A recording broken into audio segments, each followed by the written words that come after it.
A Confederação Nacional da Agricultura calculou pela primeira vez os prejuízos provocados ao agronegócio pelas queimadas no país. Eu tive acesso a esses números e separei os principais dados aqui para vocês. Vamos acompanhar no mapa que nós montamos aqui no 3 em 1.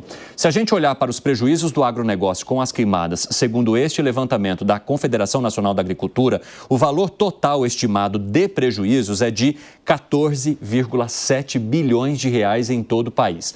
E quais são os estados mais atingidos em valores? Primeiro, São Paulo, com 2,8 bilhões de reais, mostrando então de que maneira que aquelas queimadas que se espalharam pelo interior trouxeram impacto aqui para este estado. Mato Grosso vem em seguida com 2,3 bilhões, o estado de maior produtividade do agronegócio aqui no país, seguido do Pará no norte com 2 bilhões de reais e Mato Grosso do Sul com 1,4 bilhão, outro estado importante também quando a gente fala da produção e também da agropecuária. Vamos dar uma olhada agora nas atividades mais atingidas, segundo esse levantamento inédito da CNA. Pecuária e pastagem somam 8,1 bilhão de reais em impactos provocados pelos incêndios, pelas queimadas. Cercas, 2,8 bilhões. E aí a gente está falando um pouquinho da infraestrutura dessas propriedades rurais. E a cana-de-açúcar, principalmente aqui no estado de São Paulo, né, porque a gente tem muitas plantações aqui, 2,7 bilhões de reais em impactos. Eu quero conversar aqui com o Bruno Luque, que é diretor técnico da Confederação Nacional da Agricultura e que vai nos ajudar a entender um pouco mais desse cenário também. Pode botar, vai ser aqui na fechadinha? Então vamos aqui com o Bruno dividir tela para que eu possa falar com ele. Bruno, seja muito bem-vindo, prazer recebê-lo aqui no nosso 3 em 1. E eu quero te perguntar de que maneira que esses impactos levantados por vocês em valores também podem trazer consequências para a safra de verão e para o planejamento do agricultor e do pecuarista para o próximo ano. Boa tarde para você. Boa tarde, obrigado pelo espaço. Bem, eu acho que cabe a gente trazer primeiro o objetivo dessa análise, porque é uma análise ainda muito conservadora. Nós temos aí incêndios criminosos que estão acometendo várias propriedades rurais, pegando os produtores de várias cadeias produtivas, e nós focalizamos na cadeia da pecuária de corte e da cana, foi o que a gente conseguiu ter dados mais robustos para fazer uma análise mais precisa. Então, o que a gente contabilizou nessa análise foi aquilo que o produtor perdeu em receita. O boi que não vai ganhar peso, ele não vai conseguir vender aquela arroba, a cana que depois da queimada ele vai ter metade daquilo que ele teria de rendimento, enfim. E o outro fator que foi considerado foi a questão da matéria orgânica do solo, que é o maior patrimônio que o produtor rural tem na propriedade rural. Ainda mais pelos sistemas produtivos do Brasil, que acumulam carbono no solo, são sistemas sustentáveis, isso é algo que é uma perda gigantesca. Verdade. Então, o objetivo da CNA foi trazer esses números, mostrar a única coisa que pegamos de infraestrutura foi cercas, que também é algo que teria uma acurácia maior, mas não contabilizamos as outras benfeitorias, não contabilizamos as perdas em animais, né, animais que não vão reproduzir na época correta e vão causar um prejuízo. Então, respondendo a sua pergunta de forma objetiva, aquele impacto econômico, talvez o consumidor não sinta agora, mas num próximo ano, realmente a gente pode ter, né, alguma consequência, porque nesse momento o produtor prepara o solo para o plantio. Muitos produtores já tinham corrigido com calcário, então vão perder tudo isso, vão ter que refazer, né, novamente essa correção com calcário.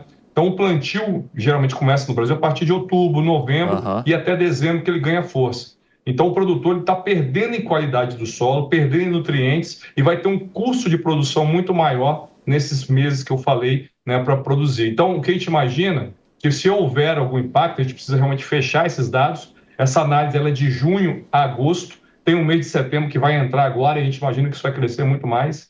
Então, a gente imagina qualquer tipo de impacto econômico para o consumidor, se tiver, vai ser a partir do ano que vem. Bruno, o Alan Gani, nosso comentarista, tem uma pergunta para você. Vai lá, Gani. Bruno, boa tarde. Relativo a esse impacto econômico, tem alguma estimativa preliminar o quanto que poderia prejudicar o PIB do ano que vem ou a inflação também? E se o efeito seria mais inflacionário ou seria mais em perda de atividade econômica ou ambos? Bem, vamos pegar as cadeias que a gente comentou que tem mais impacto, né? No caso da cana, aí o consumo é o açúcar direto na cesta básica. E o Brasil ele tem realmente uma produção muito grande de açúcar, o maior produtor do mundo.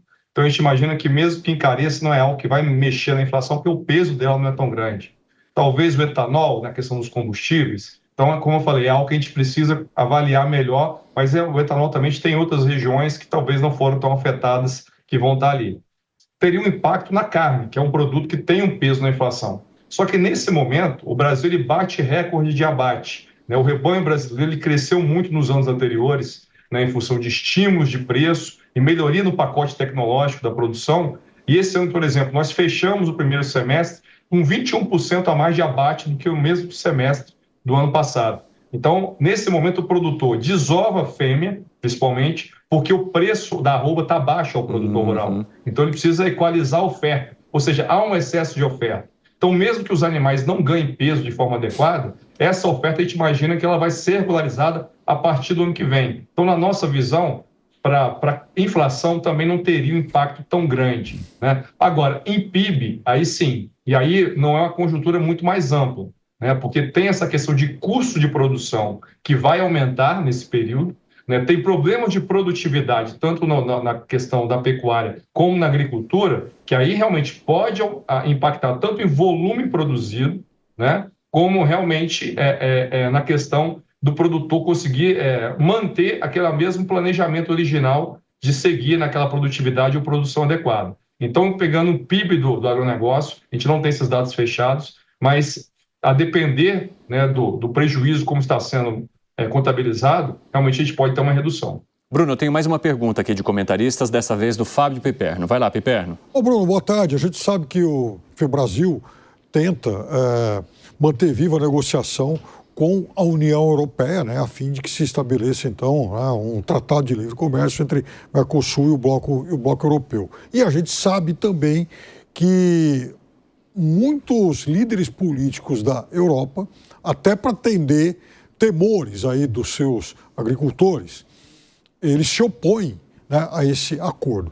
Você acha que as notícias dessas queimadas que rodam o mundo, e principalmente com a possibilidade cada vez maior e concreta de muitas dessas queimadas terem sido provocadas por ação criminosa, isso pode ajudar ainda mais a implodir a possibilidade desse acordo?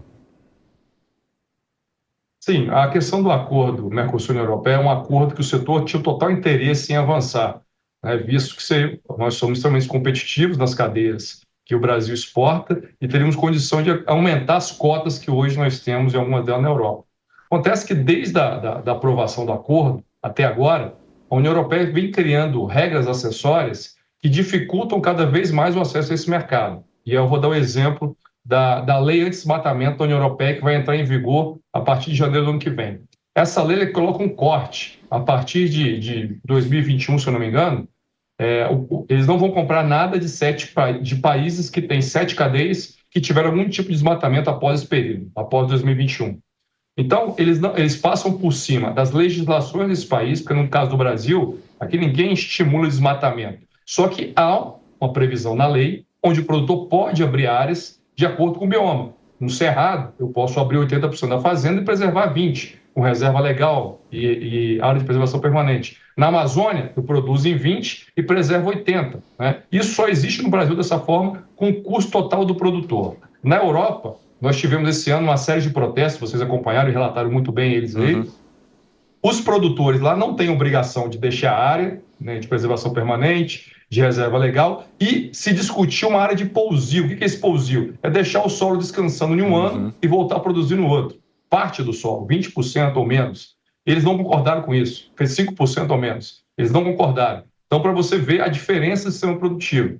Então, o que eles fizeram? Eles criaram essa lei, no desmatamento, que é uma lei que não leva em consideração a legislação brasileira e de nenhum outro país, e ela cria, vamos dizer assim, uma punição por países que preservaram.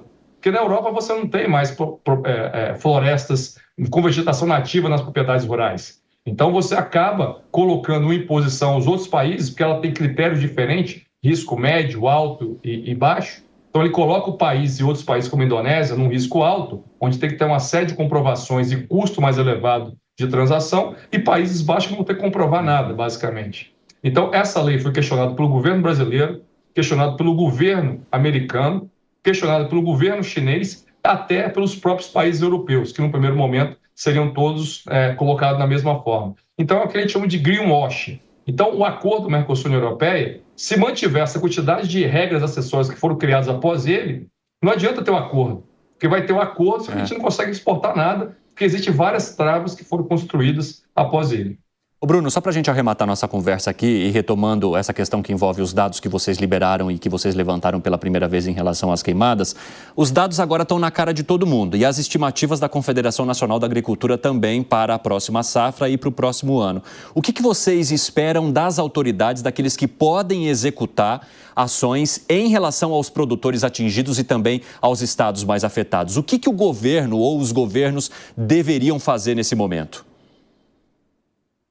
Usar esse último tempo, até nem para comentar ações de crédito, ações de melhoria de orientação técnica, algo que realmente é o importante dessa ação. Eu vou relatar um decreto que saiu semana passada, que é o retrasado, decreto 12.189 de 2024. Esse decreto, ele regulamenta a lei de crimes ambientais. E aqui nós não estamos entrando no mérito da lei. A lei foi discutida, aprovada, ela aumenta penas e quem realmente é culpado, em relação tem que pagar. Agora, o decreto, o que ele faz? Ele generaliza a culpa.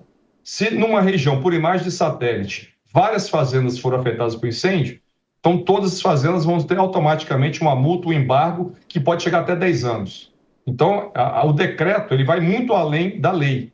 Porque antigamente você tinha um auto de infração, você tinha um relatório de fiscalização para depois você ter um embargo. Então você tinha tempo de discutir, se defender e saber qual era a acusação. Agora não, agora chega a multa, chega o embargo, tudo pelo correio, sai no Diário Oficial. Então eles estão generalizando a culpa e às vezes esse incêndio não é por culpa do produtor, começou na rodovia, começou num parque federal, numa reserva indígena e atingiu uma região inteira. Então eles estão colocando todo mundo como criminoso, sendo que o produtor, na maioria das vezes, é a vítima, que está tendo que recuperar as áreas de produção, recuperar o patrimônio, recuperar tudo aquilo que perdeu e está sofrendo uma multa de uma forma que não está tendo nem como se defender. Então, o que a gente está questionando é justamente, nesse momento, o que ele menos precisa é de algo que vai botar a culpa nele sem ter culpa. Aqui a gente não está discutindo a questão, como eu falei, da lei, mas sim a questão administrativa. Você está colocando todo mundo no mesmo balaio e isso eu não sei se o governo está fazendo com intenção de mostrar que está querendo atender as pressões que está sofrendo, mas é com algo que não resolve, e pelo contrário, pune aquele que está sendo prejudicado pelos incêndios. Bruno Luque, que é diretor técnico da Confederação Nacional da Agricultura, obrigado por conversar conosco nesta sexta-feira. Sempre que tiver informações e dados importantes, pode compartilhar com o nosso 3 em 1 aqui. Um grande abraço para vocês aí. Obrigado. Até a próxima.